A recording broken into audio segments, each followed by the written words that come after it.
అందరికీ శుభోదయం అండి. ఇవాళ మన వీడియో ఉప్మా అండి. వెజిటేబుల్స్ వేసి కుక్కర్లో చేసుకుందాము.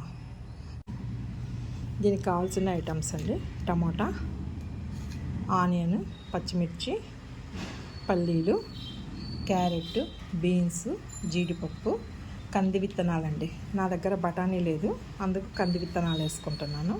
మీ దగ్గర ఉంటే బఠానీ వేసుకోవచ్చు. కావలసినంత ఉప్పు అండి.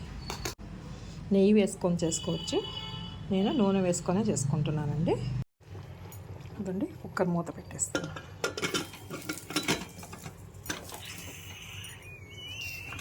అదండి, కుక్కర్ విజిల్ వస్తూ ఉంది.